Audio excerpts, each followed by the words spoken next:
بسم الله الرحمن الرحيم. ألف لام ميم. ذلك الكتاب لا ريب فيه هدى للمتقين الذين يؤمنون بالغيب ويقيمون الصلاة ومما رزقناهم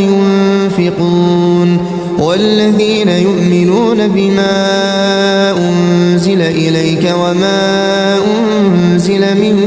قبلك وبالآخرة هم يوقنون أولئك على هدى من ربهم وأولئك هم المفلحون. إن الذين كفروا سواء عليهم أأنذرتهم أم لم تنذرهم لا يؤمنون. ختم الله على قلوبهم وعلى سمعهم وعلى أبصارهم غشاوة ولهم عذاب عظيم. ومن الناس من يقول آمنا بالله وباليوم الآخر وما هم بمؤمنين يخادعون الله والذين آمنوا وما يخدعون إلا أنفسهم وما يشعرون. في قلوبهم مرض فزادهم الله مرضا ولهم عذاب أليم بما كانوا يكذبون. وإذا قيل لهم لا تفسدوا في الأرض قالوا إنما نحن مصلحون ألا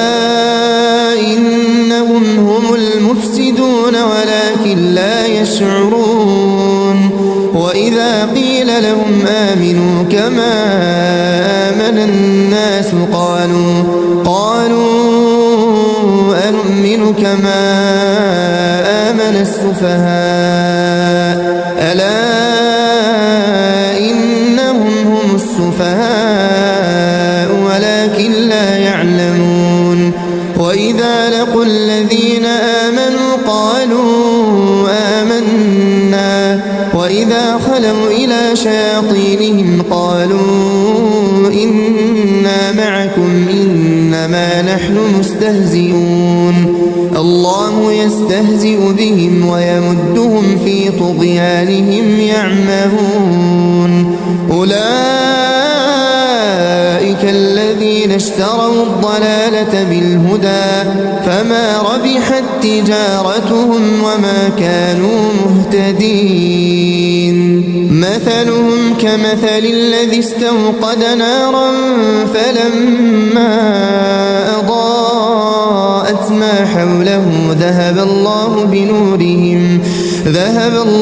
بنورهم وتركهم في ظلمات لا يبصرون. صم بكم عمي فهم لا يرجعون. أو كصيب من السماء فيه ظلمات ورعد وبرق يجعلون أصابعهم في آذانهم من الصواعق حذر الموت والله محيط بالكافرين. يكاد البرق يخطف أبصارهم كلما أضاء لهم مشوا فيه وإذا أظلم عليهم قاموا ولو شاء الله لذهب بسمعهم وأبصارهم إن الله على كل شيء قدير. يا أيها الناس اعبدوا ربكم الذي خلقكم والذين من قبلكم لعلكم تتقون. الذي جعل لكم الأرض فراشا والسماء بناء وأنزل من السماء ماء فأخرج به من الثمرات رزقا لكم فلا تجعلوا لله أندادا وأنتم تعلمون وإن كنتم في ريب مما نزلنا على عبدنا فأتوا بسورة من مثله وادعوا شهداءكم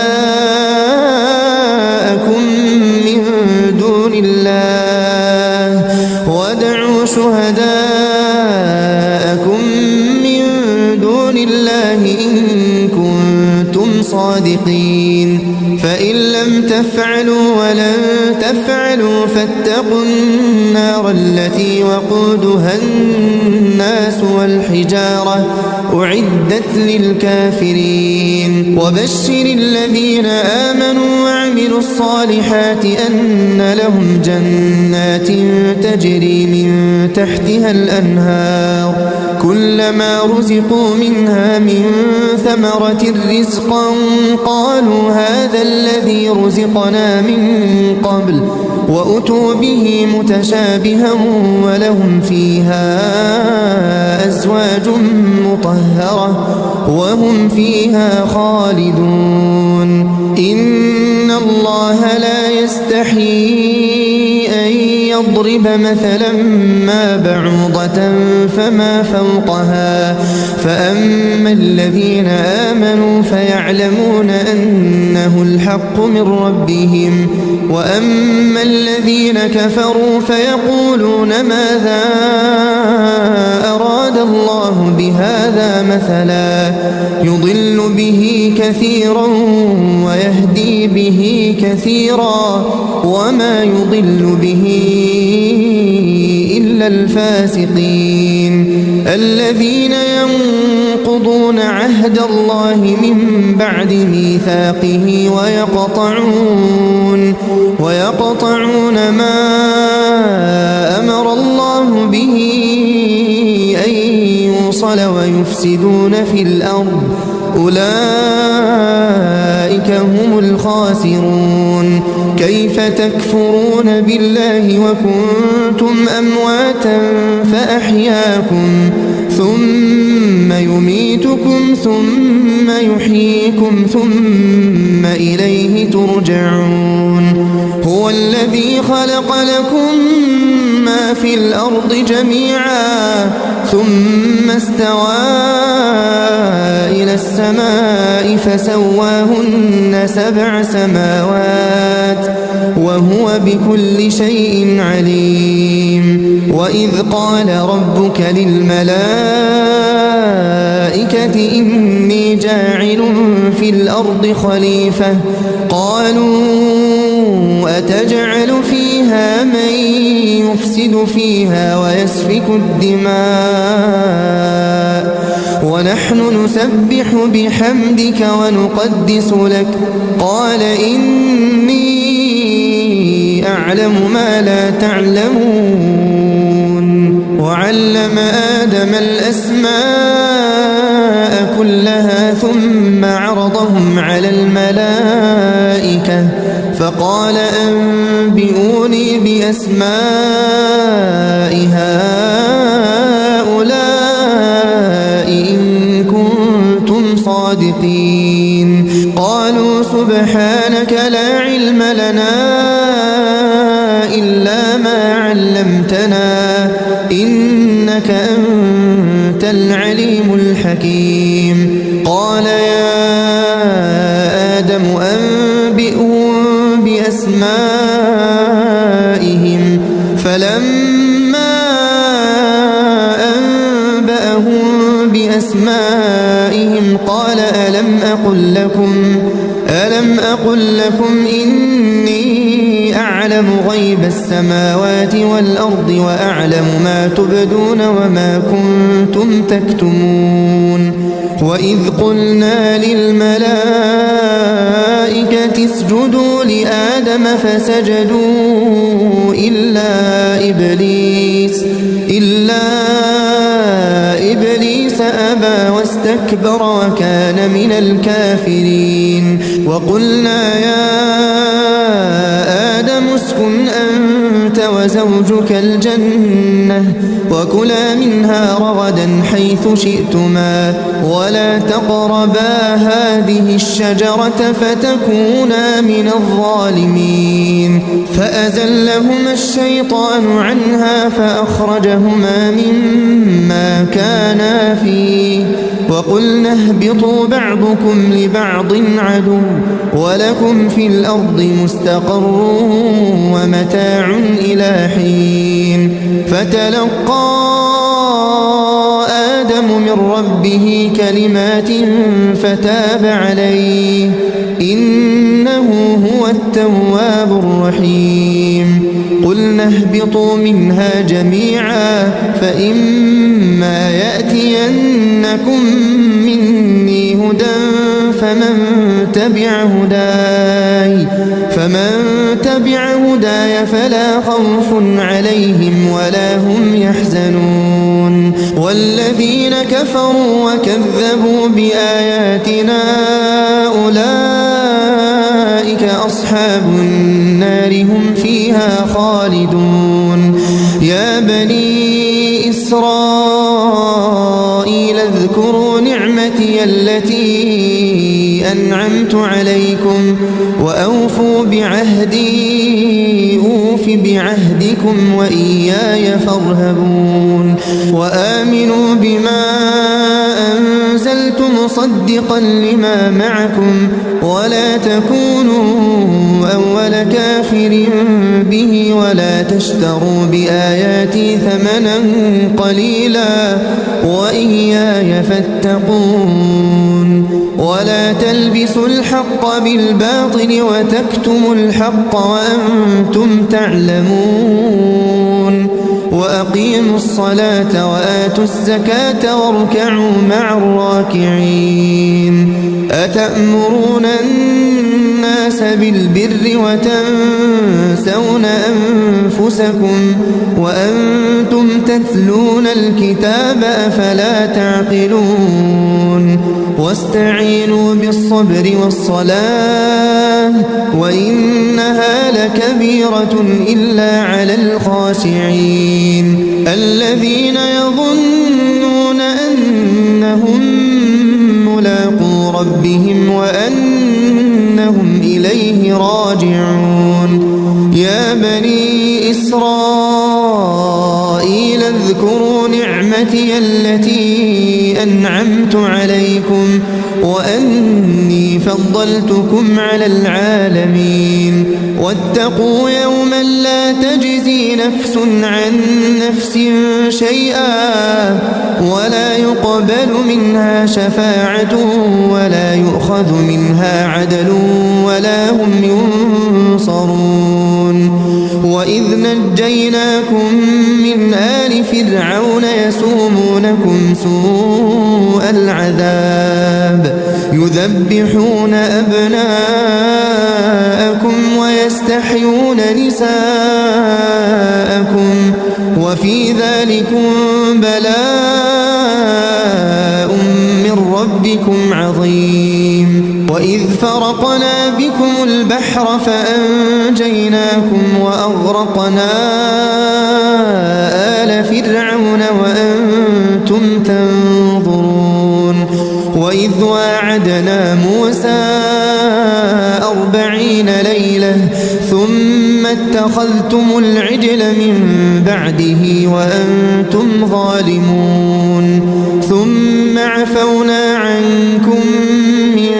بعد ذلك لعلكم تشكرون وإذ آتينا موسى الكتاب والفرقان لعلكم تهتدون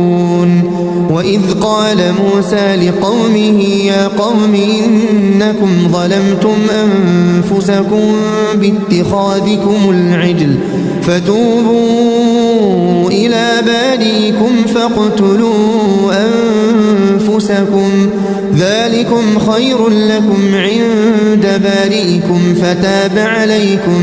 إنه هو التواب الرحيم وإذ قلتم يا موسى لن نؤمن لك حتى نرى الله جهرة فأخذتكم الصاعقة وأنتم تنظرون ثم بعثناكم من بعد موتكم لعلكم تشكرون وظللنا عليكم الغمام وأنزلنا عليكم المن والسلوى كلوا من طيبات ما رزقناكم وما ظلمونا ولكن كانوا أنفسهم يظلمون وإذ قلنا ادخلوا هذه القرية فكلوا منها حيث شئتم رغدا وادخلوا الباب سجدا وقولوا حطة نغفر لكم خطاياكم وسنزيد المحسنين فبدل الذين ظلموا قولا غير الذي قيل لهم فأنزلنا على الذين ظلموا رجزا من السماء بما كانوا يفسقون وإذ استسقى موسى لقومه فقلنا اضرب بعصاك الحجر فانفجرت منه 12 عينا قد علم كل أناس مشربهم كلوا واشربوا من رزق الله ولا تعثوا في الأرض مفسدين وإذ قلتم يا موسى لن نصبر على طعام واحد فادع لنا ربك يخرج لنا مما تنبت الأرض من بقلها وقثائها وفومها وعدسها وبصلها قال أتستبدلون الذي هو أدنى بالذي هو خير اهبطوا مصرا فإن لكم ما سألتم وضربت عليهم الذلة والمسكنة وباءوا بغضب من الله ذلك بأنهم كانوا يكفرون بآيات الله ويقتلون النبيين بغير الحق ذلك بما عصوا وكانوا يعتدون إن الذين آمنوا والذين هادوا والنصارى والصابئين من آمن بالله واليوم الآخر وعمل صالحا فلهم أجرهم عند ربهم ولا خوف عليهم ولا هم يحزنون وإذ أخذنا ميثاقكم ورفعنا فوقكم الطور خذوا ما آتيناكم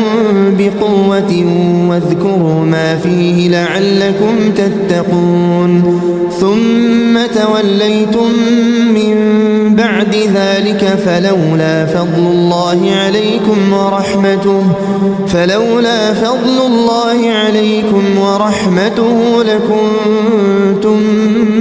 من الخاسرين ولقد علمتم الذين اعتدوا منكم في السبت فقلنا لهم كونوا قردة خاسئين فجعلناها نكالا لما بين يديها وما خلفها وموعظة للمتقين وإذ قال موسى لقومه إن الله يأمركم أن تذبحوا بقرة قالوا أتتخذنا هزوا قال أعوذ بالله أن أكون من الجاهلين قالوا ادع لنا ربك يبين لنا ما هي قال إنه يقول إنها بقرة لا فارض ولا بكر عوان بين ذلك فافعلوا ما تؤمرون قالوا ادع لنا ربك يبين لنا ما لونها قال إنه يقول إنها بقرة صفراء فاقع لونها تسر الناظرين قالوا ادع لنا ربك يبين لنا ما هي إن البقرة شابه علينا وإنا إن شاء الله لمهتدون قال إنه يقول إنها بقرة لا ذلول تثير الأرض ولا تسقي الحرث مسلمة لا شية فيها قالوا الآن جئت بالحق فذبحوها وما كادوا يفعلون وإذ قتلتم نفسا فادارأتم فيها والله مخرج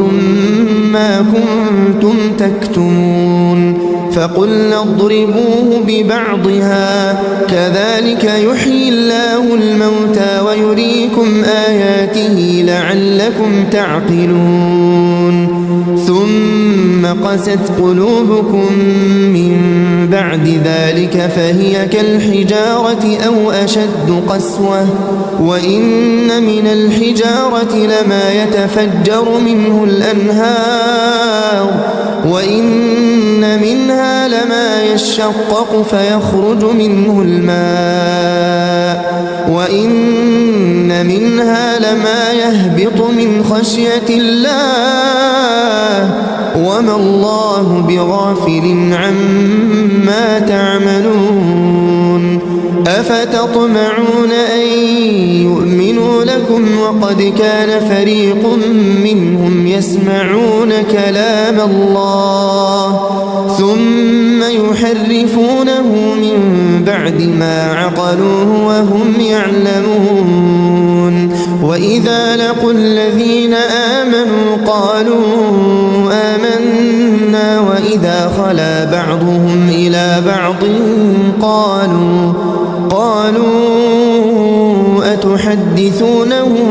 بما فتح الله عليكم ليحاجوكم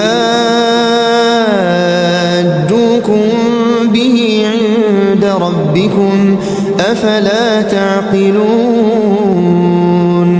أولا يعلمون أن الله يعلم ما يسرون وما يعلنون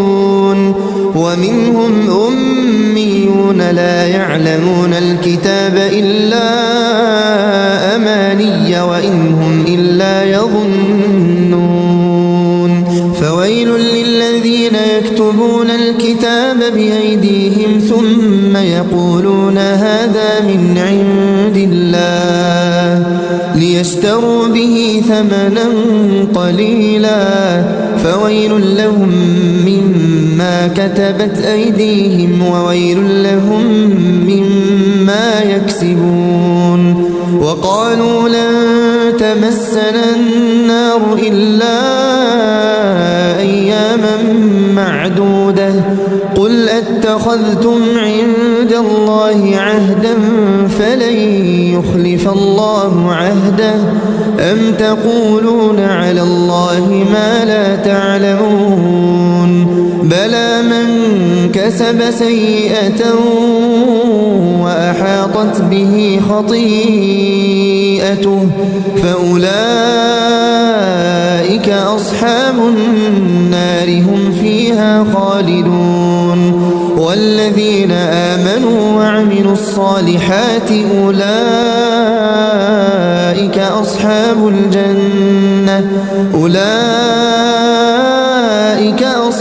الجنة هم فيها خالدون وإذ أخذنا ميثاق بني إسرائيل لا تعبدون إلا الله وبالوالدين إحسانا وذي القربى واليتامى والمساكين وقولوا للناس حسنا وأقيموا الصلاة وآتوا الزكاة ثم توليتم إلا قليلا منكم وأنتم معرضون وإذ أخذنا ميثاقكم لا تسفكون دماءكم ولا تخرجون أنفسكم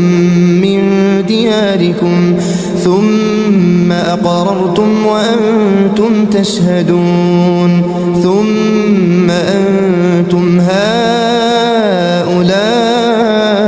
تقتلون أنفسكم أنفسكم وتخرجون فريقا منكم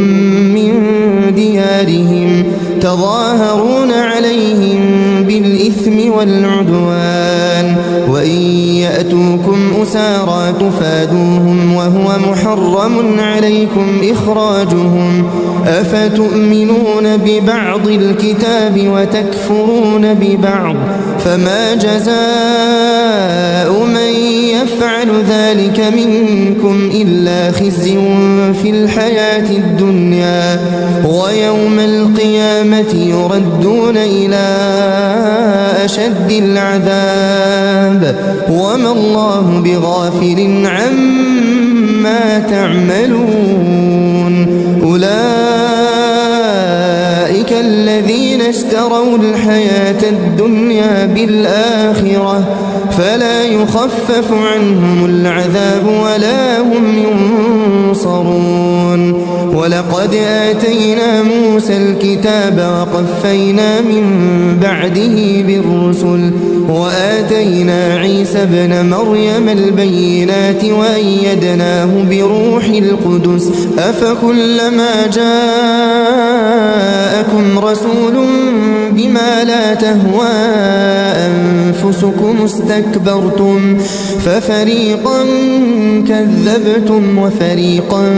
تقتلون وقالوا قلوبنا غلف بل لعنهم الله بكفرهم فقليلا ما يؤمنون ولما جاءهم كتاب من عند الله مصدق لما معهم وكانوا من قبل يستفتحون على الذين كفروا فلما جاءهم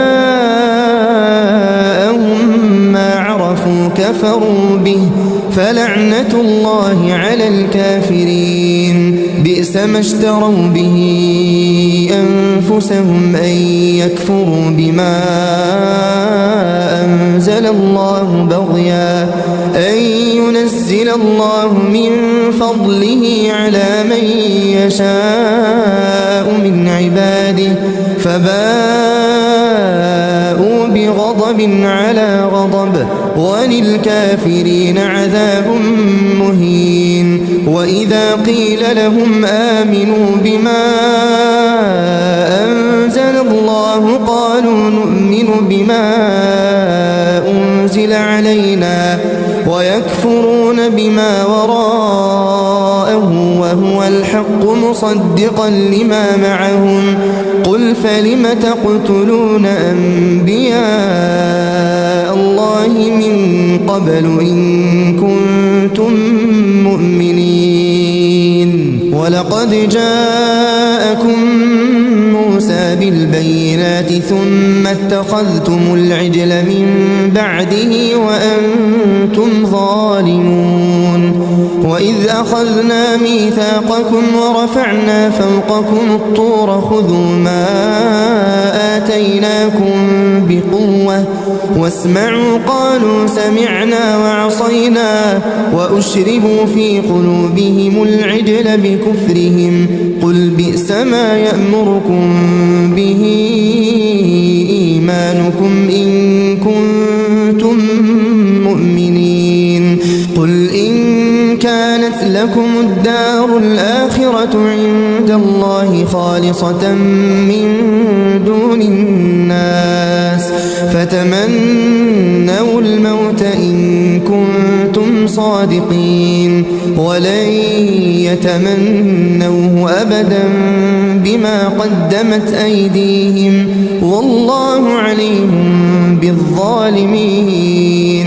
ولتجدنهم أحرص الناس على حياة ومن الذين أشركوا يود أحدهم لو يعمر 1000 سنة وما هو بمزحزحه من العذاب أن يعمر والله بصير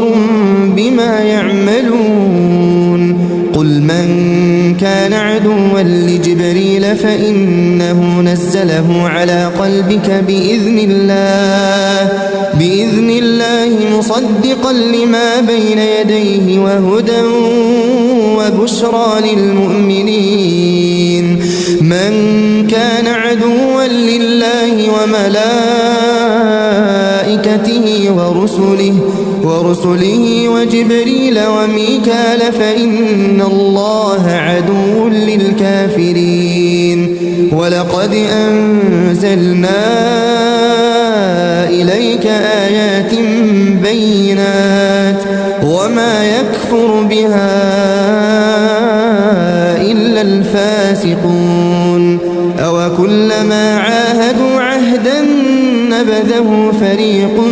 منهم بل أكثرهم لا يؤمنون ولما جاءهم رسول من عند الله مصدق لما معهم نبذ فريق من الذين أوتوا الكتاب كتاب الله وراء ظهورهم كأنهم لا يعلمون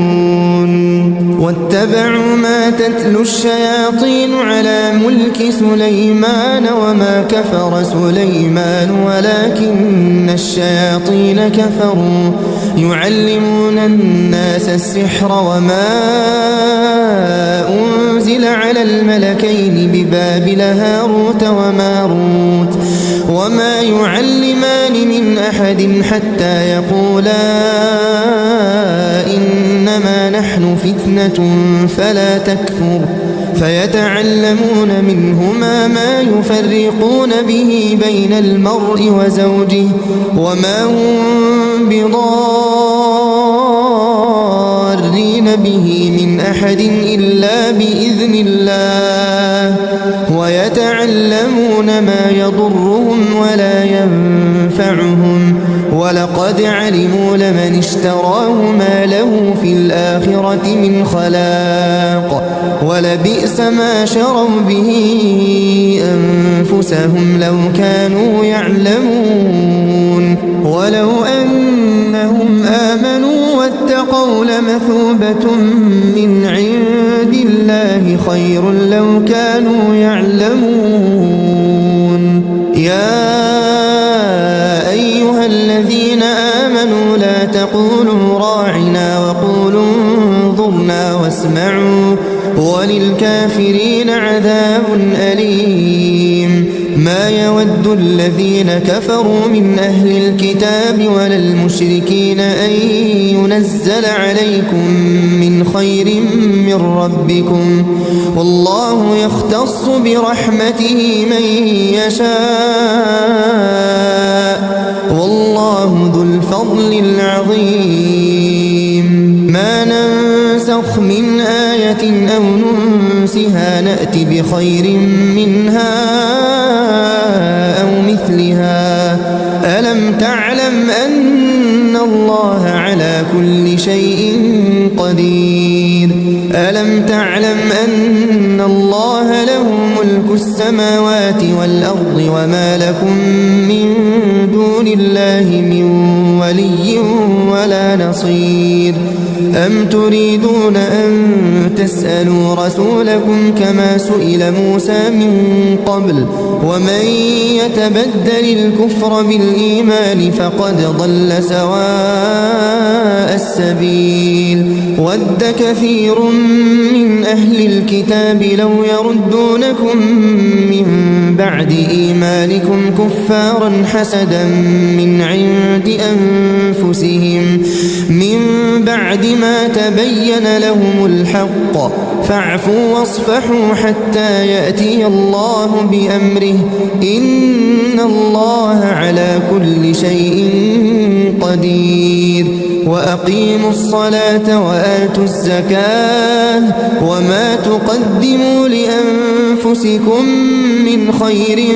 تجدوه عند الله إن الله بما تعملون بصير وقالوا لن يدخل الجنة إلا من كان هودا أو نصارى تلك أمانيهم قل هاتوا برهانكم إن كنتم صادقين بلى من أسلم وجهه لله وهو محسن فله أجره عند ربه ولا خوف عليهم ولا هم يحزنون وقالت اليهود ليست النصارى على شيء وقالت النصارى ليست اليهود على شيء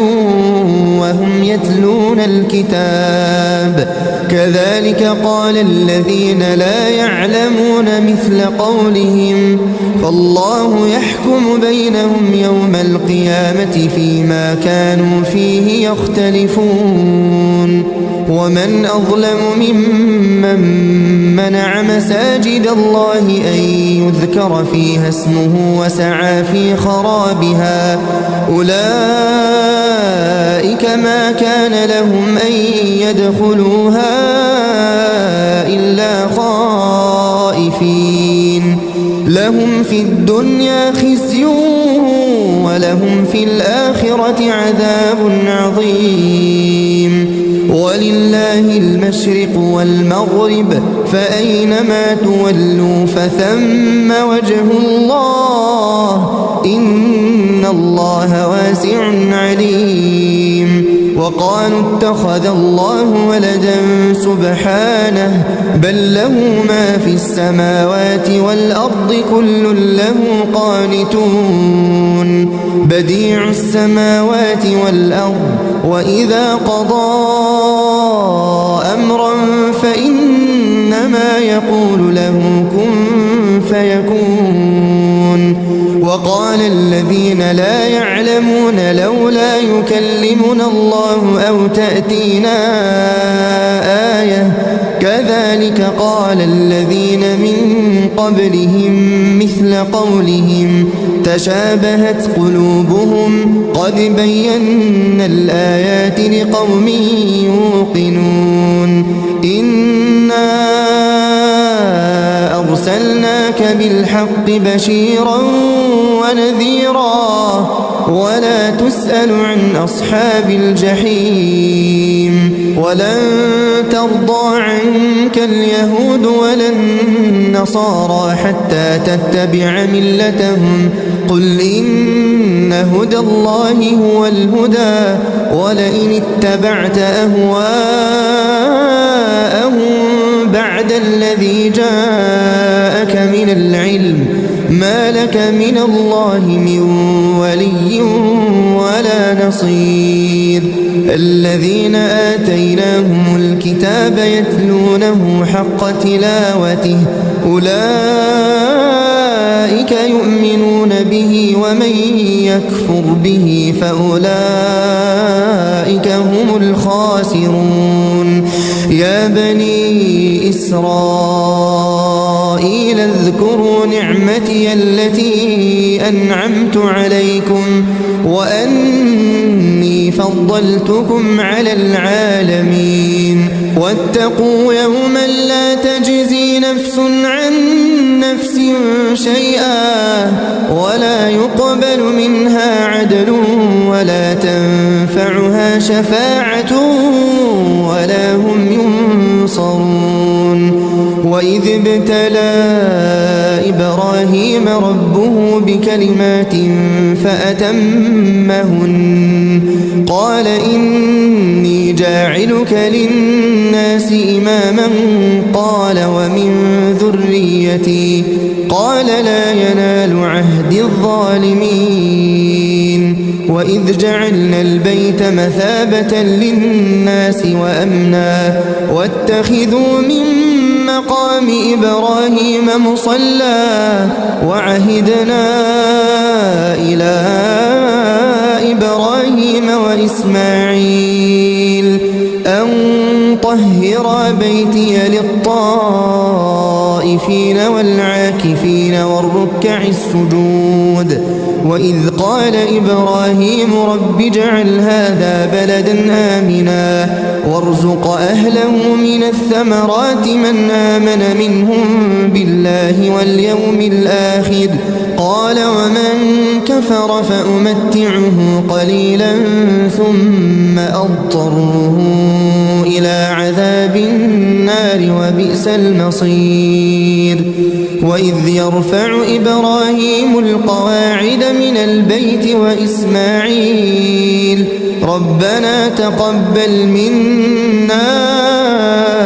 إنك أنت السميع العليم ربنا واجعلنا مسلمين لك ومن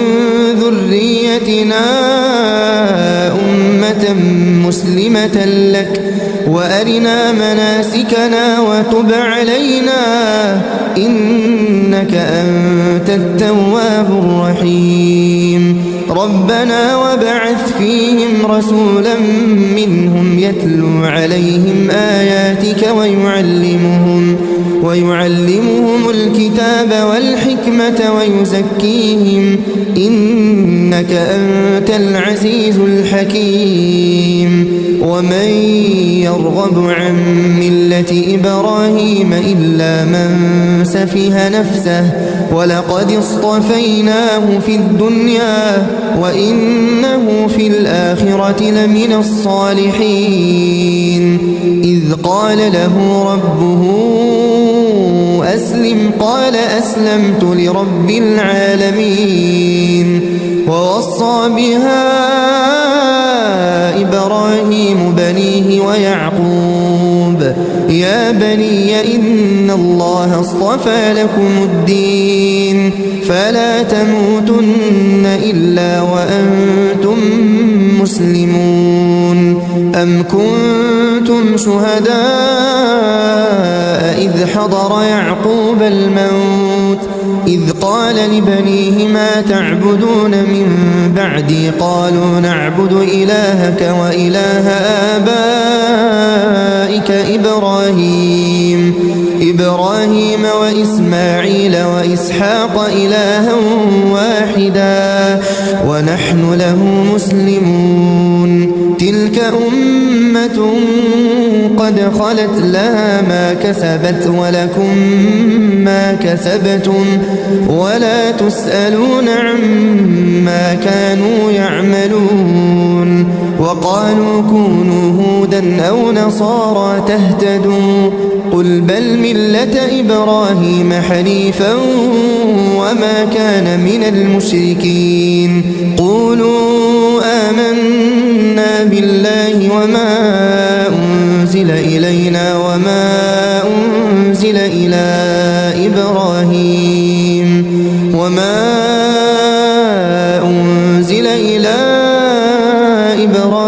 وإسماعيل وإسحاق ويعقوب والأسباط وما أوتي موسى وعيسى وما أوتي النبيون من ربهم لا نفرق بين أحد منهم ونحن له مسلمون فإن آمنوا بمثل ما آمنتم به فقد اهتدوا وإن تولوا فإنما هم في شقاق فسيكفيكهم الله وهو السميع العليم صبغة الله ومن أحسن من الله صبغة ونحن له عابدون قل أتحاجوننا في الله وهو ربنا وربكم ولنا أعمالنا ولكم أعمالكم ونحن له مخلصون أم تقولون إن إبراهيم وإسماعيل وإسحاق ويعقوب والأسباط كانوا هودا أو نصارى قل أنتم أعلم أم الله ومن أظلم ممن كتم شهادة عنده من الله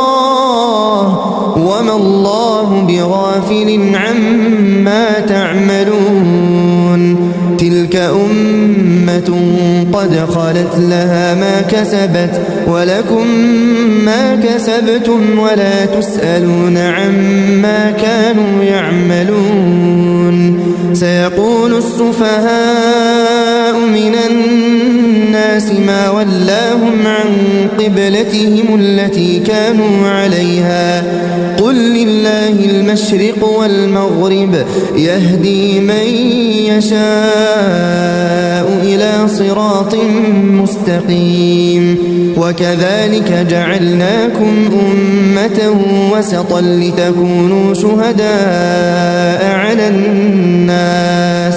ويكون الرسول عليكم شهيدا وما جعلنا القبلة التي كنت عليها إلا لنعلم من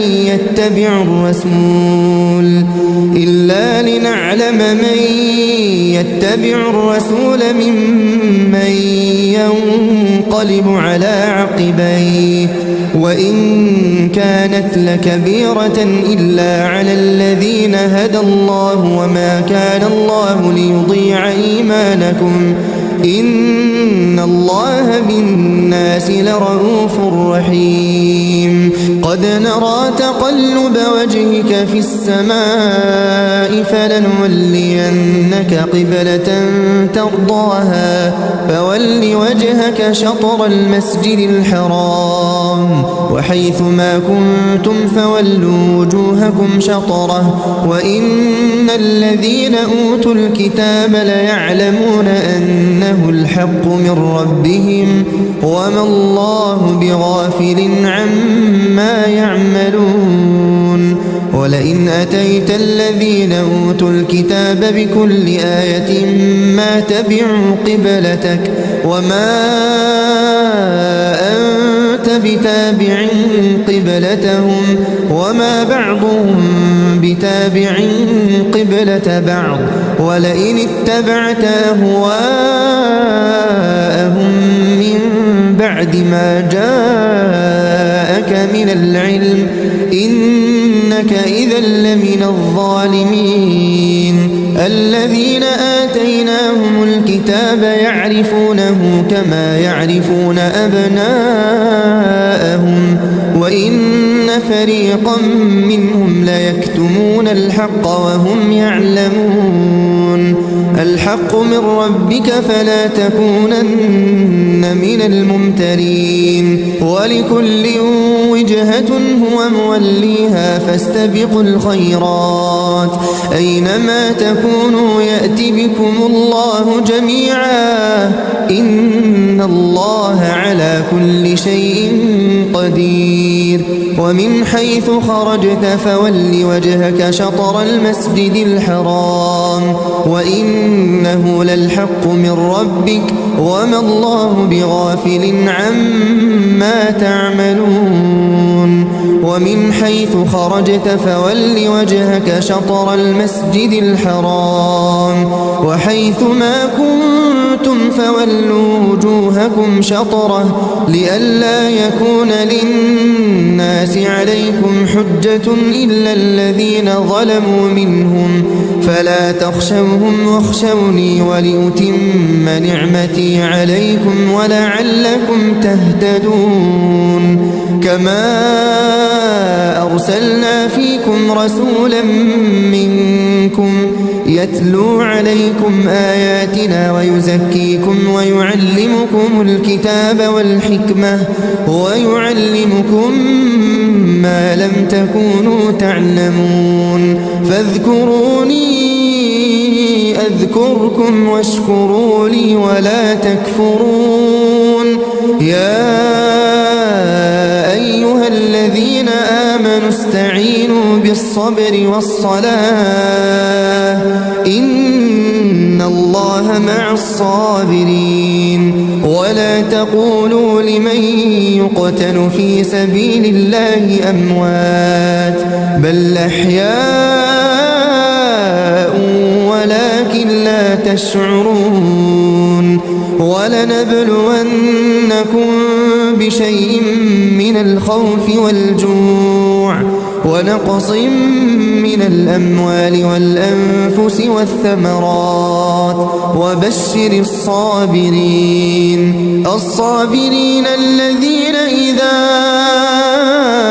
أصابتهم مصيبة قالوا إنا لله وإنا إليه راجعون أولئك عليهم صلوات من ربهم ورحمة وأولئك هم المهتدون إن الصفا والمروة من شعائر الله فمن حج البيت أو اعتمر فلا جناح عليه أن يطوف بهما ومن تطوع خيرا فإن الله شاكر عليم إن الذين يكتمون ما أنزلنا من البينات والهدى من بعد ما بيناه للناس في الكتاب أولئك يلعنهم الله ويلعنهم اللاعنون إلا الذين تابوا وأصلحوا وبينوا فأولئك أتوب عليهم وأنا التواب الرحيم إن الذين كفروا وماتوا وهم كفار أولئك عليهم لعنة الله والملائكة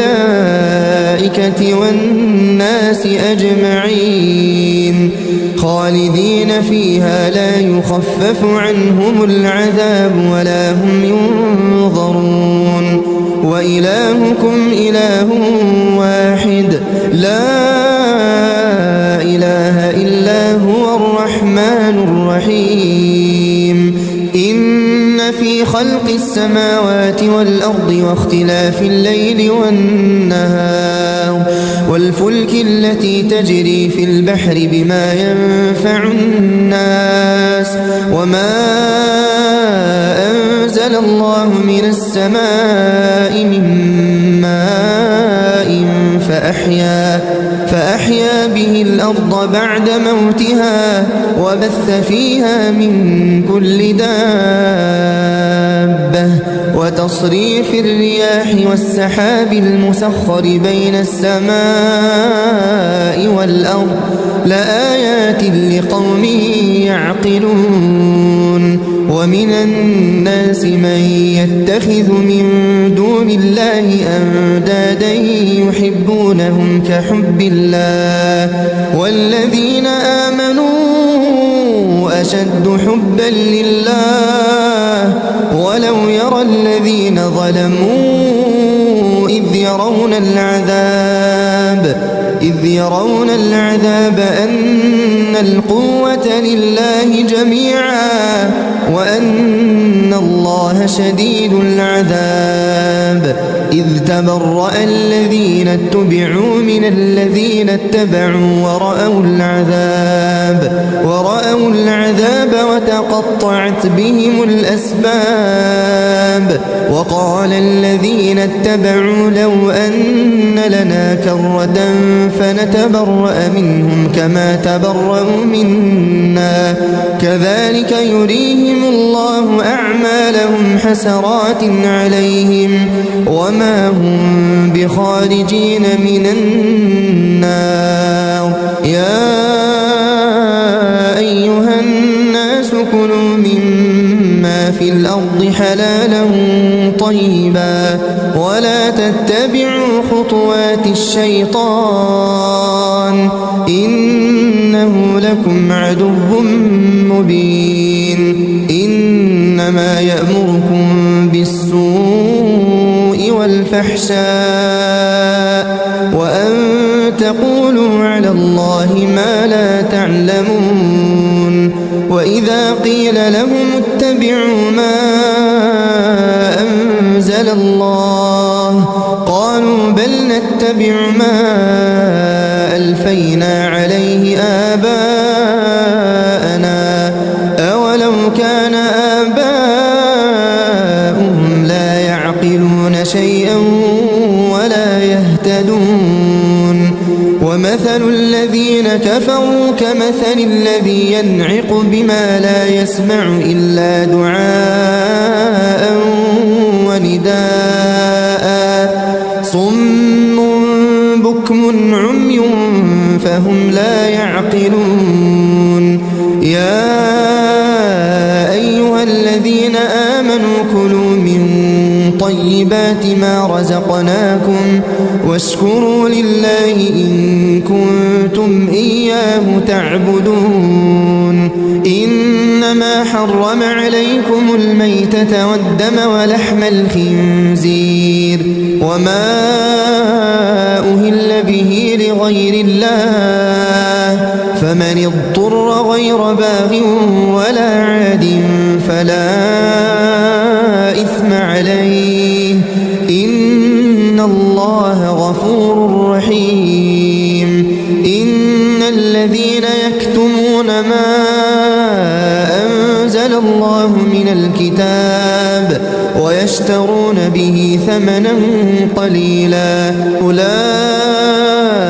ما يأكلون في بطونهم إلا النار ولا يكلمهم الله يوم القيامة ولا يزكيهم ولهم عذاب أليم أولئك الذين اشتروا الضلالة بالهدى والعذاب بالمغفرة فما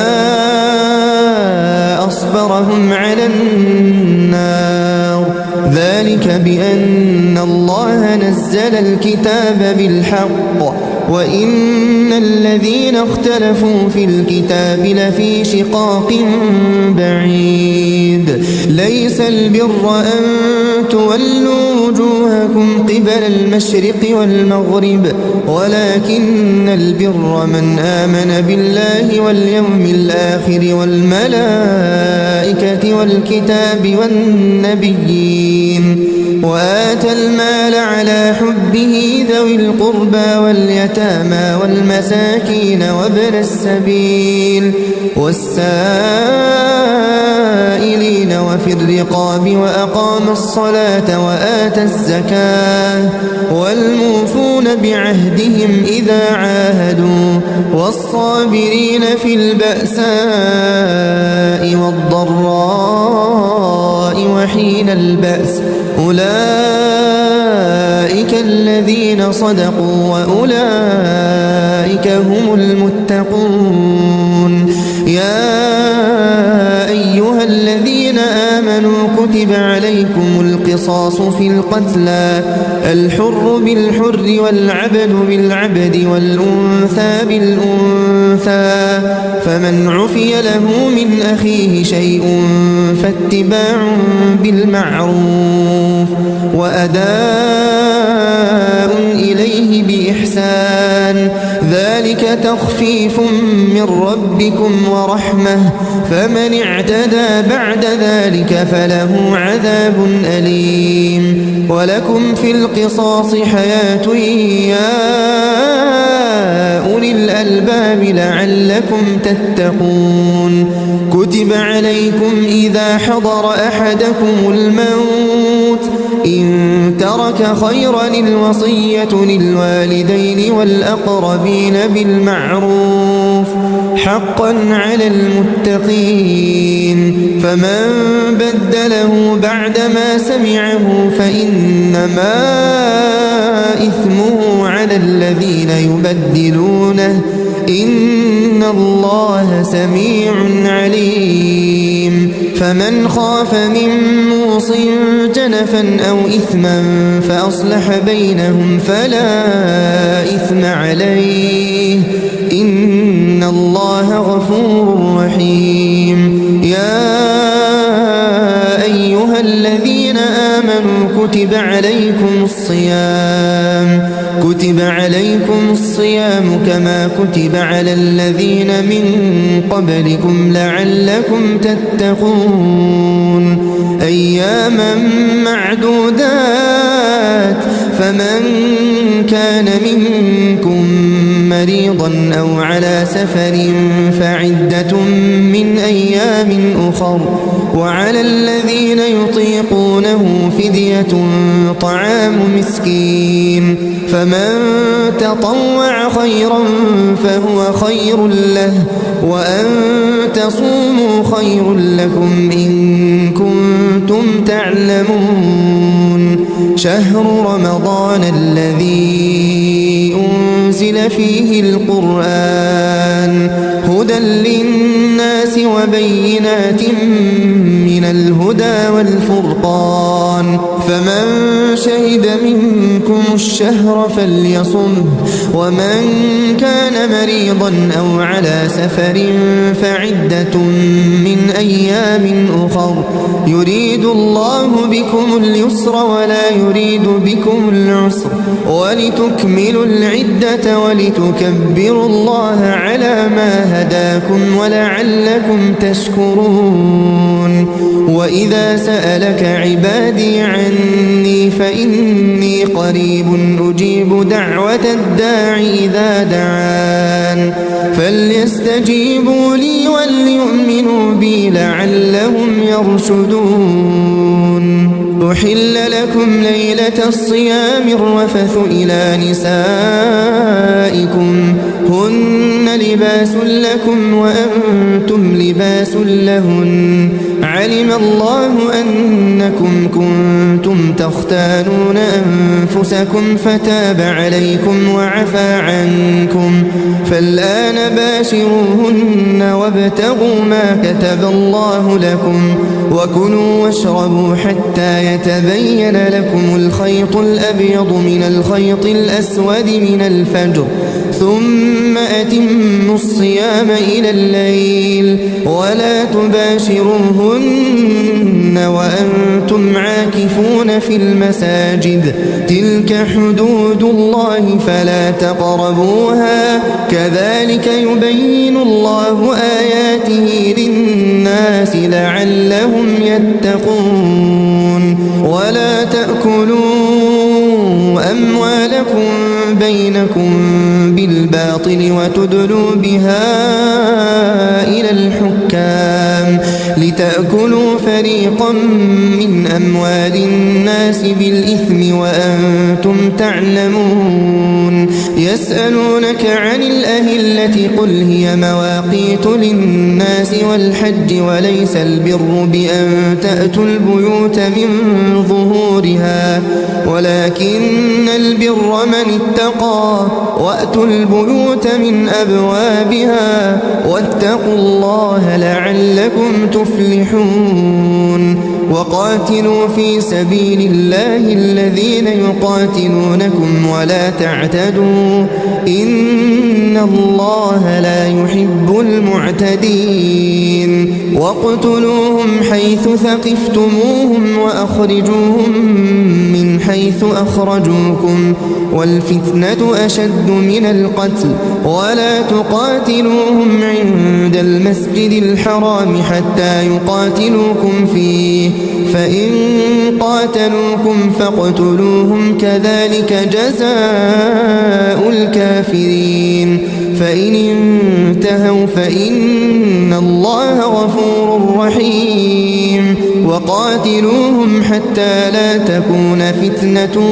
ويكون الدين لله فإن انتهوا فلا عدوان إلا على الظالمين الشهر الحرام بالشهر الحرام والحرمات قصاص فمن اعتدى عليكم فاعتدوا عليه بمثل ما اعتدى عليكم واتقوا الله واعلموا أن الله مع المتقين وأنفقوا في سبيل الله ولا تلقوا بأيديكم إلى التهلكة وأحسنوا إن الله يحب المحسنين وأتموا الحج والعمرة لله فإن أحصرتم فما استيسر من الهدي ولا تحلقوا رؤوسكم حتى يبلغ الهدي محله فمن كان منكم مريضا أو به أذى من رأسه ففدية من صيام أو صدقة أو نسك فإذا أمنتم فمن تمتع بالعمرة إلى الحج فما استيسر من الهدي فمن لم يجد فصيام 3 أيام في الحج و7 إذا رجعتم تلك 10 كاملة ذلك لمن لم يكن أهله حاضر المسجد الحرام واتقوا الله واعلموا أن الله شديد العقاب الحج أشهر معلومات فمن فرض فيهن الحج فلا رفث ولا فسوق ولا جدال في الحج وما تفعلوا من خير يعلمه الله وتزودوا فإن خير الزاد التقوى واتقون يا أولي الألباب ليس عليكم جناح أن تبتغوا فضلا من ربكم فإذا أفضتم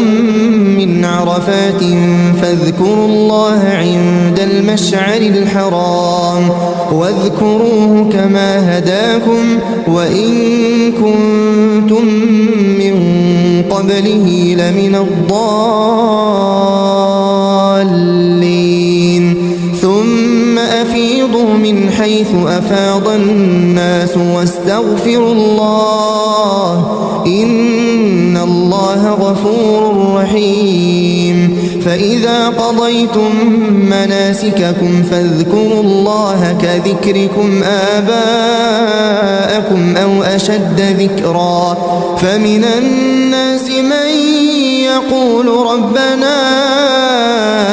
آتنا في الدنيا وما له في الآخرة من خلاق ومنهم من يقول ربنا آتنا في الدنيا حسنة وفي الآخرة حسنة وقنا عذاب النار أولئك لهم نصيب مما كسبوا والله سريع الحساب واذكروا الله في أيام معدودات فمن تعجل في يومين فلا إثم عليه ومن تأخر فلا إثم عليه لمن اتقى واتقوا الله واعلموا أنكم إليه تحشرون ومن الناس من يعجبك قوله في الحياة الدنيا ويشهد الله على ما في قلبه وهو ألد الخصام وإذا تولى سعى في الأرض ليفسد فيها ويهلك الحرث والنسل والله لا يحب الفساد وإذا قيل له اتق الله أخذته العزة بالإثم فحسبه جهنم ولبئس المهاد ومن الناس من يشري نفسه ابتغاء مرضات الله والله رؤوف بالعباد يا أيها الذين آمنوا ادخلوا في السلم كافة ولا تتبعوا خطوات الشيطان إنه لكم عدو مبين فإن زللتم من بعد ما جاءتكم البينات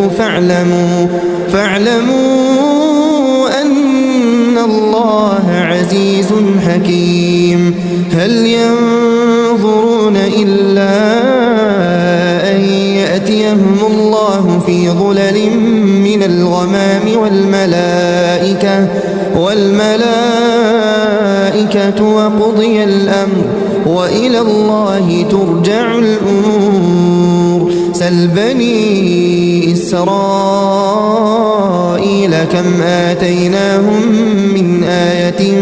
بينة ومن يبدل نعمة الله من بعد ما جاءته فإن الله شديد العقاب. زين للذين كفروا الحياة الدنيا ويسخرون من الذين آمنوا والذين اتقوا فوقهم يوم القيامة والله يرزق من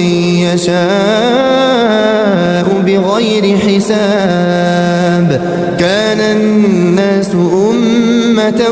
واحدة فبعث الله النبيين مبشرين ومنذرين وأنزل معهم الكتاب بالحق ليحكم بين الناس فيما اختلفوا فيه وما اختلف فيه إلا الذين أوتوه من بعد ما جاءتهم البينات بغيا بينهم فهدى الله الذين آمنوا لما اختلفوا فيه من الحق بإذنه والله يهدي من يشاء إلى صراط مستقيم. أم حسبتم أن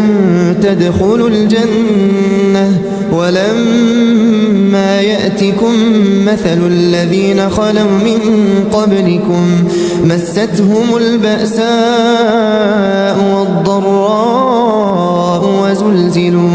وزلزلوا حتى يقول الرسول والذين آمنوا معه متى نصر الله ألا إن نصر الله قريب. يسألونك ماذا ينفقون قل ما أنفقتم من خير فللوالدين والأقربين واليتامى والمساكين وابن السبيل وما تفعلوا من خير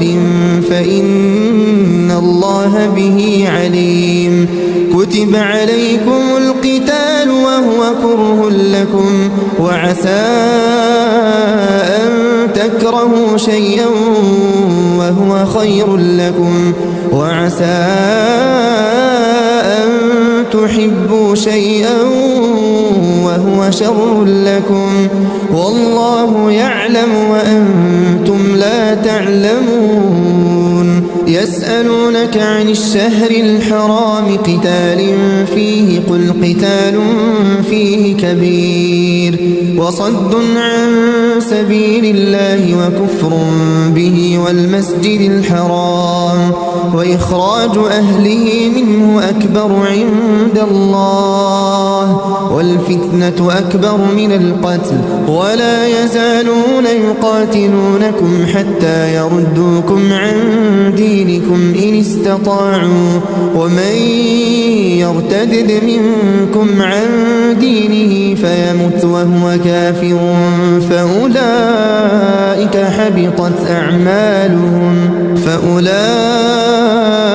حبطت أعمالهم في الدنيا والآخرة وأولئك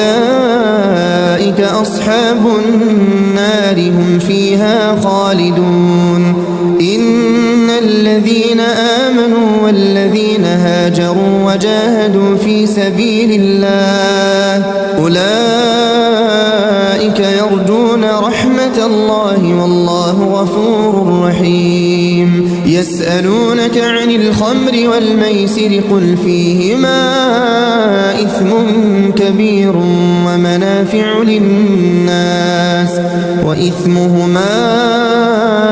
أكبر من نفعهما ويسألونك ماذا ينفقون قل العفو كذلك يبين الله لكم الآيات لعلكم تتفكرون. في الدنيا والآخرة ويسألونك عن اليتامى قل إصلاح لهم خير وإن تخالطوهم فإخوانكم والله يعلم المفسد من المصلح ولو شاء الله لأعنتكم إن الله عزيز حكيم ولا تنكحوا المشركات حتى يؤمنوا ولأمة مؤمنة خير من مشركة ولو أعجبتكم ولا تنكحوا المشركين حتى يؤمنوا ولعبد مؤمن خير من مشرك ولو أعجبكم أولئك يدعون إلى النار والله يدعو إلى الجنة والمغفرة بإذنه ويبين آياته للناس لعلهم يتذكرون ويسألونك عن المحيض قل هو أذى فاعتزلوا النساء في المحيض ولا تقربوهن حتى يطهرن فإذا تطهرن فأتوهن من حيث أمركم الله إن الله يحب التوابين ويحب المتطهرين نساؤكم حرث لكم فأتوا حرثكم أنى شئتم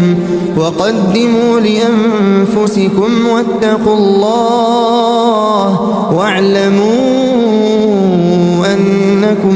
ملاقوه وبشر المؤمنين ولا تجعلوا الله عرضة لأيمانكم أن تبروا وتتقوا وتصلحوا بين الناس والله سميع عليم لا يؤاخذكم الله باللغو في أيمانكم ولكن يؤاخذكم بما كسبت قلوبكم والله غفور حليم للذين يؤلون من نسائهم تربص 4 أشهر فإن فاءوا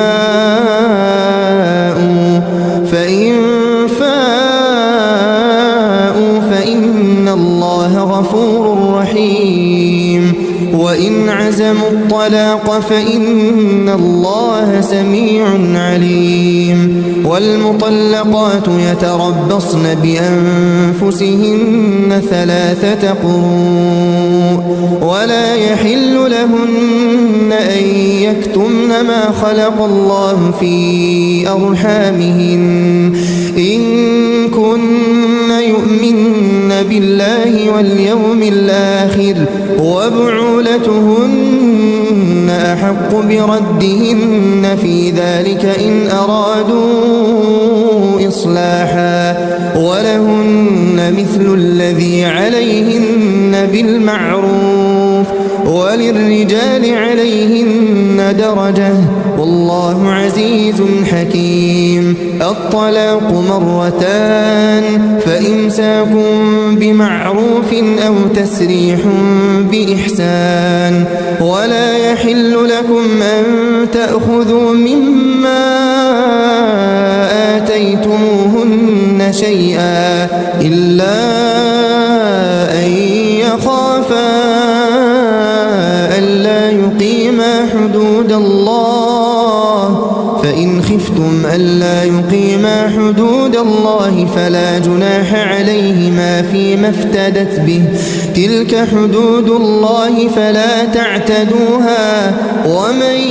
يتعد حدود الله فأولئك هم الظالمون فإن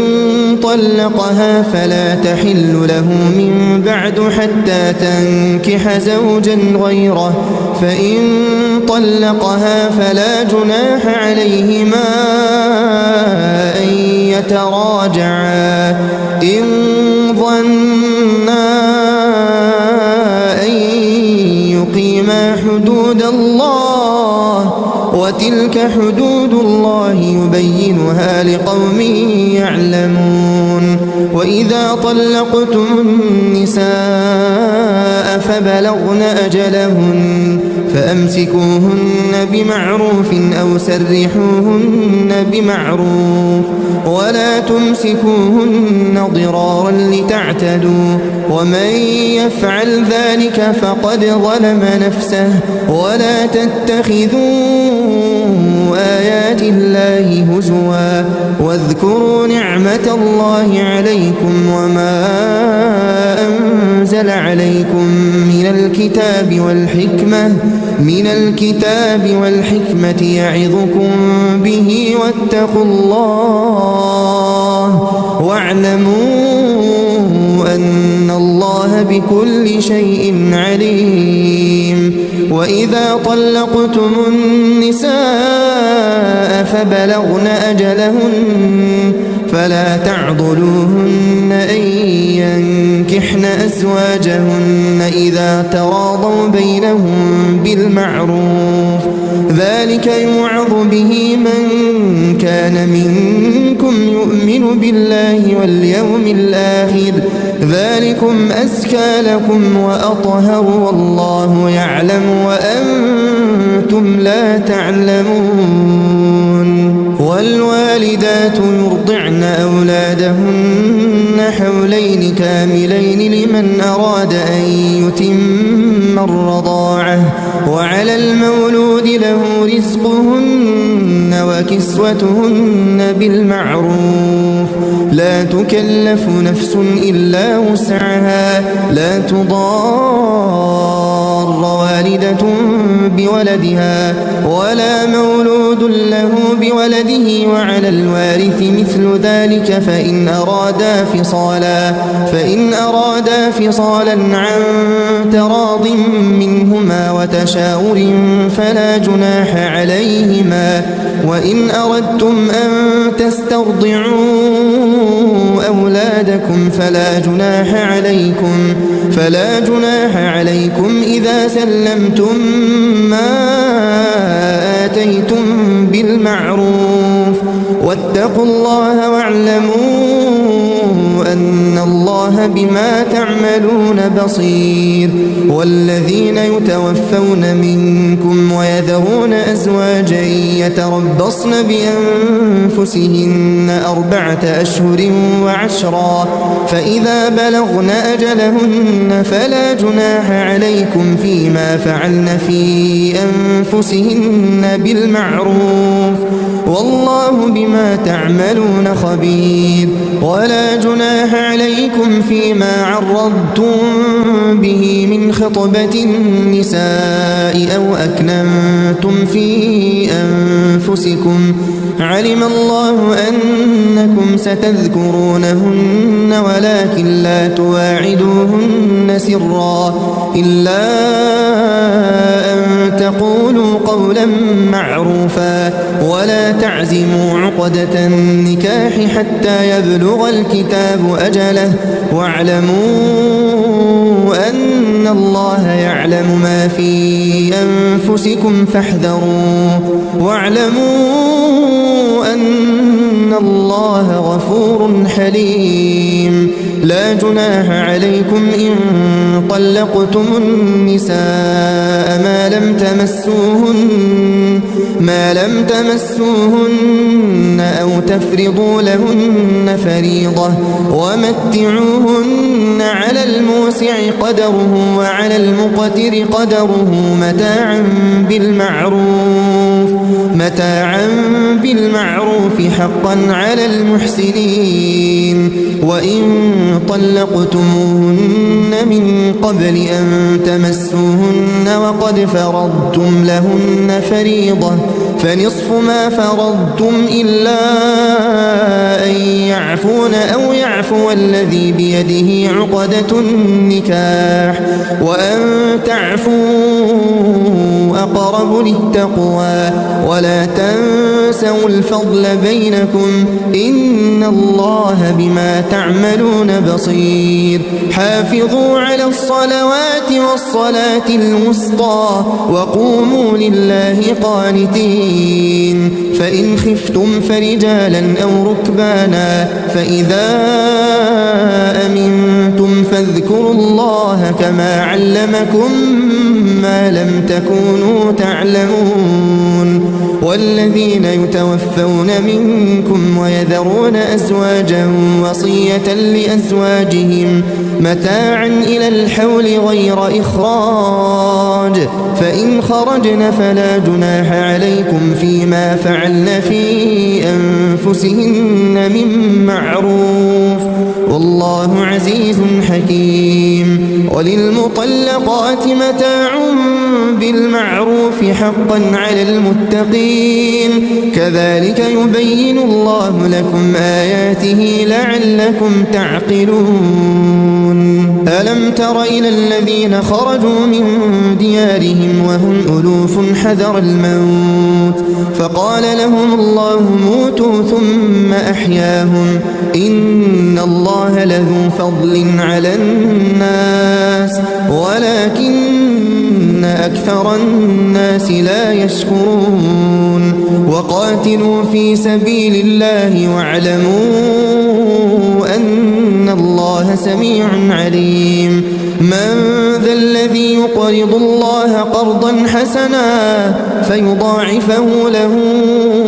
أضعافا كثيرة والله يقبض ويبسط وإليه ترجعون ألم تر إلى الملأ من بني إسرائيل من بعد موسى إذ قالوا لنبي لهم ابعث لنا ملكا نقاتل في سبيل الله قال هل عسيتم إن كتب عليكم القتال ألا تقاتلوا قالوا وما لنا ألا نقاتل في سبيل الله وقد أخرجنا من ديارنا وأبنائنا فلما كتب عليهم القتال تولوا إلا قليلا منهم والله عليم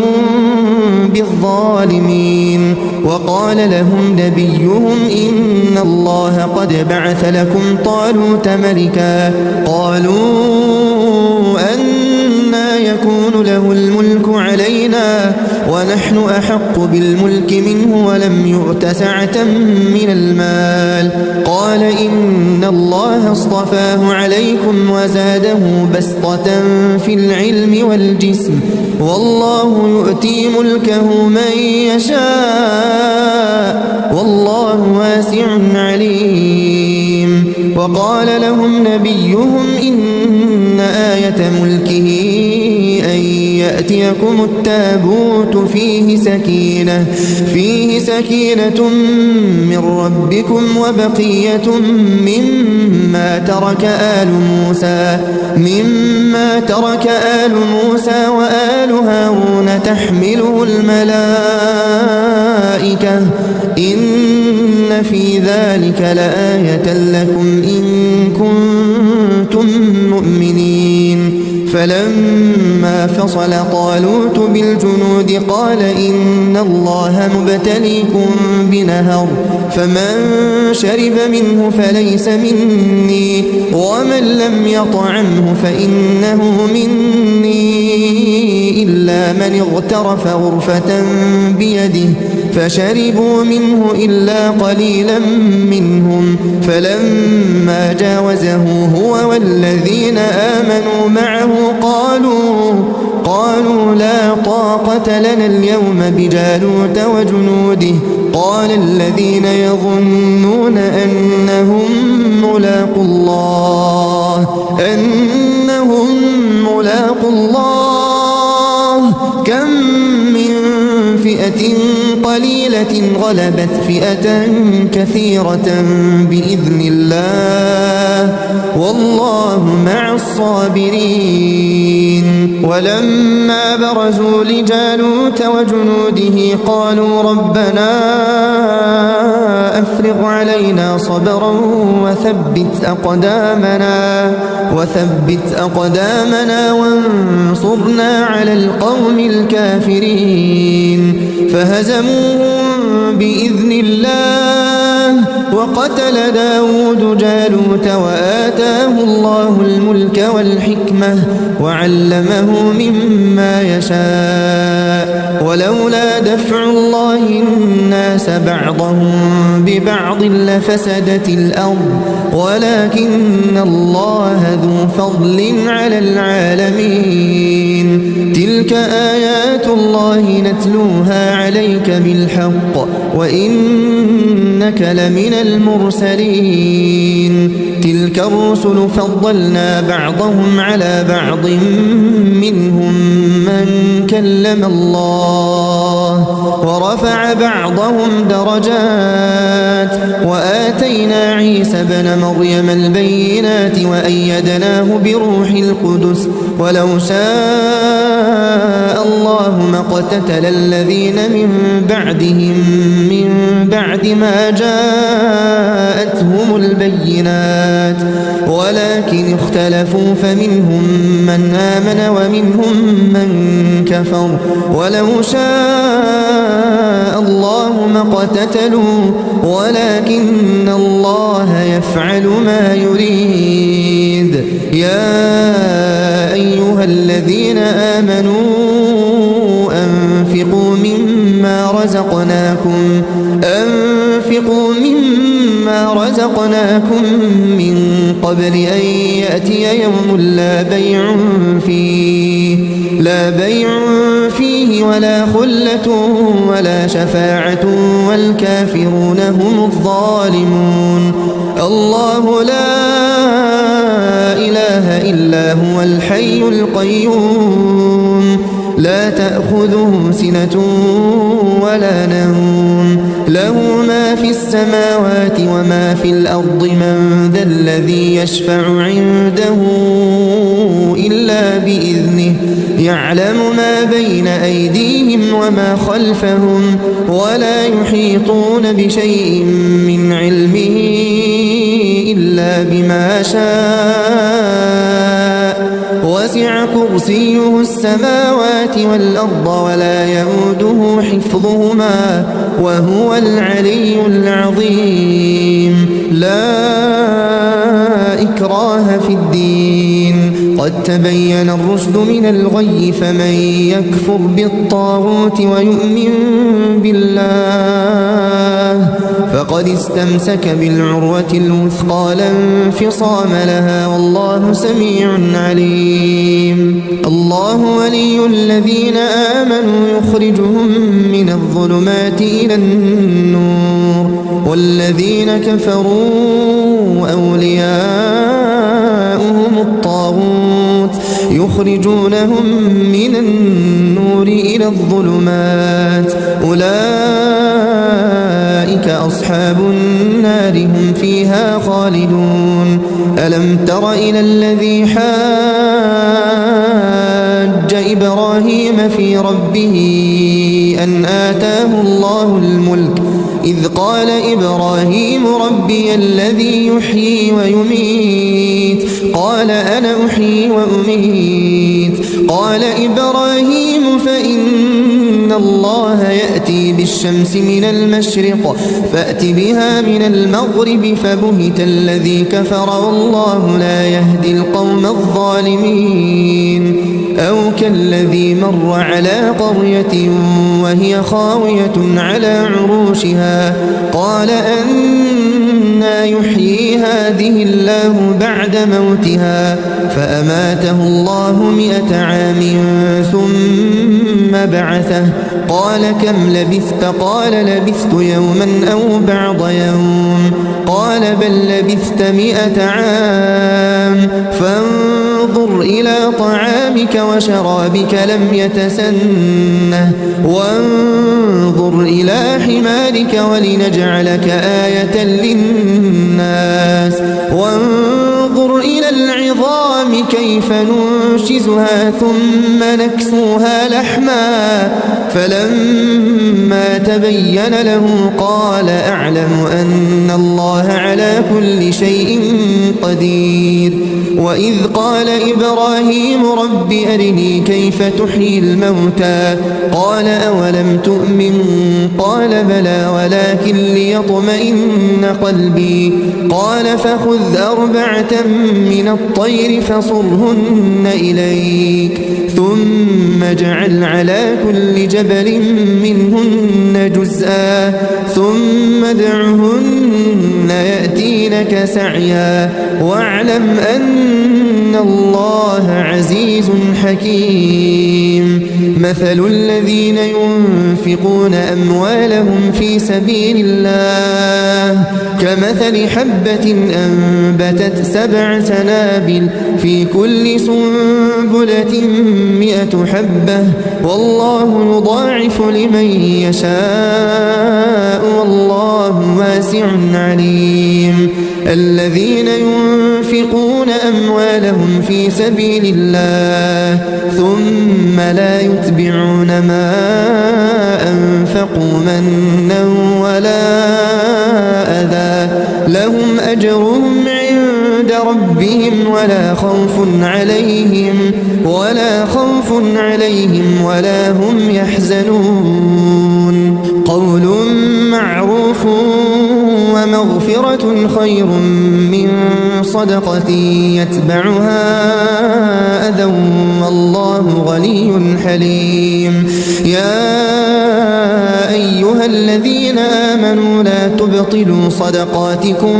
بالمن والأذى كالذي ينفق ماله رئاء الناس ولا يؤمن بالله واليوم الآخر فمثله كمثل صفوان عليه تراب فأصابه وابل فتركه صلدا لا يقدرون على شيء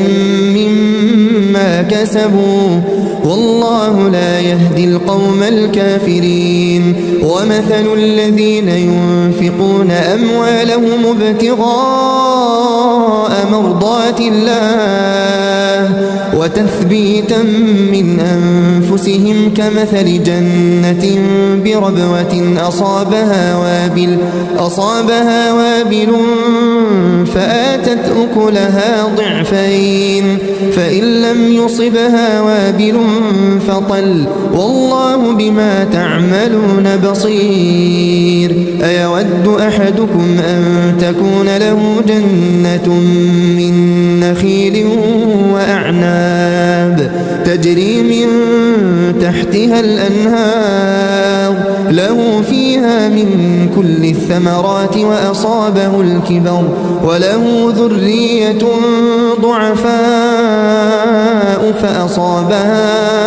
إعصار فيه نار فاحترقت كذلك يبين الله لكم الآيات لعلكم تتفكرون يا أيها الذين آمنوا أنفقوا من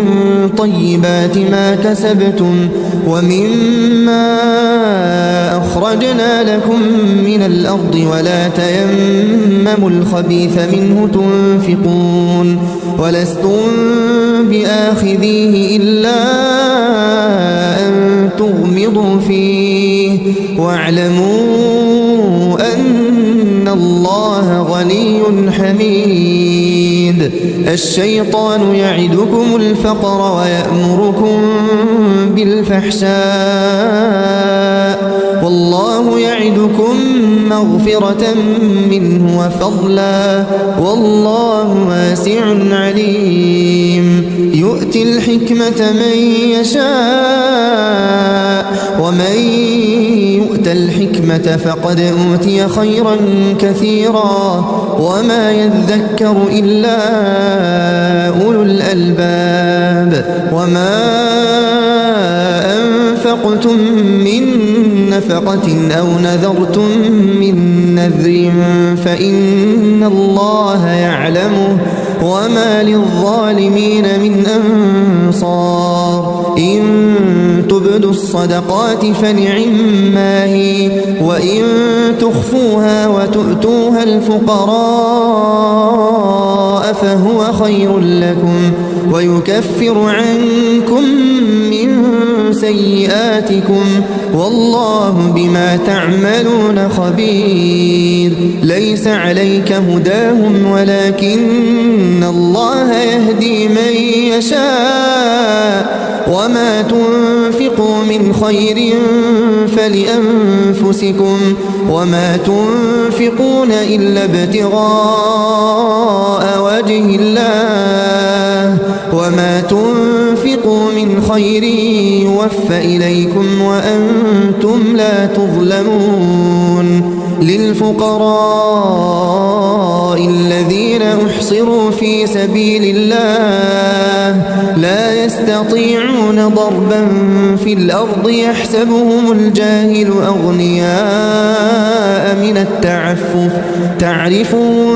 بسيماهم لا يسألون الناس إلحافا وما تنفقوا من خير فإن الله به عليم الذين ينفقون أموالهم بالليل والنهار سرا وعلانية فلهم أجرهم عند ربهم ولا خوف عليهم ولا هم يحزنون الذين يأكلون الربا لا يقومون إلا كما يقوم الذي يتخبطه الشيطان من المس ذلك بأنهم قالوا إنما البيع مثل الربا وأحل الله البيع وحرم الربا فمن جاءه موعظة من ربه فانتهى فله ما سلف وأمره إلى الله ومن عاد فأولئك أصحاب النار هم فيها خالدون يمحق الله الربا ويربي الصدقات والله لا يحب كل كفار أثيم إن الذين آمنوا وعملوا الصالحات وأقاموا الصلاة وآتوا الزكاة لهم أجرهم عند ربهم ولا خوف عليهم ولا هم يحزنون يا أيها الذين آمنوا اتقوا الله وذروا ما بقي من الربا إن كنتم مؤمنين فإن لم تفعلوا فأذنوا بحرب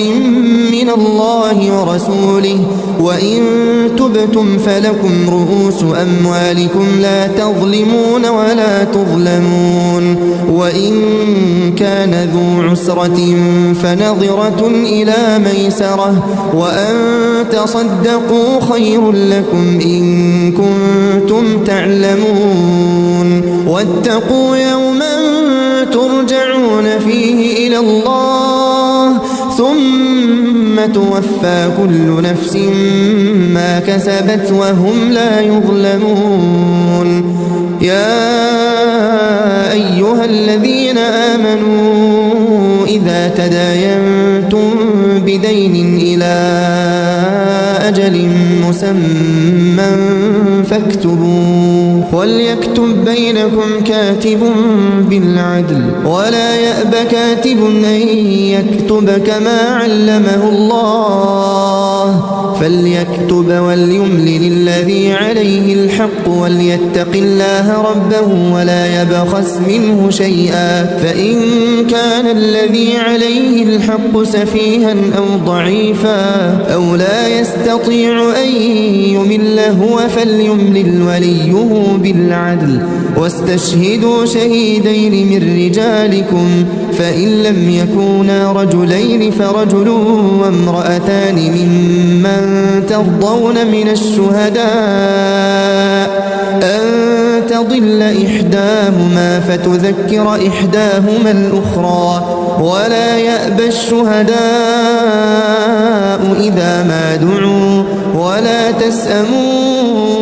أن تكتبوه صغيرا أو كبيرا إلى أجله ذلكم أقسط عند الله وأقوم للشهادة وأدنى ألا ترتابوا إلا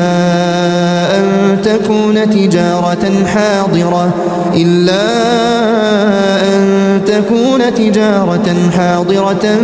تديرونها بينكم فليس عليكم جناح ألا تكتبوها وأشهدوا إذا تبايعتم ولا يضار كاتب ولا شهيد وإن تفعلوا فإنه فسوق بكم واتقوا الله ويعلمكم الله والله بكل شيء عليم وإن كنتم على سفر ولم تجدوا كاتبا فرهان مقبوضة فإن أمن بعضكم بعضا فليؤدي الذي اؤتمن أمانته وليتق الله ربه ولا تكتموا الشهادة ومن يكتمها فإنه آثم قلبه والله بما تعملون عليم لله ما في السماوات وما في الأرض وإن تبدوا ما في أنفسكم أو تخفوه يحاسبكم به الله فيغفر لمن يشاء ويعذب من يشاء والله على كل شيء قدير آمن الرسول بما أنزل إليه من ربه والمؤمنون كل آمن بالله وملائكته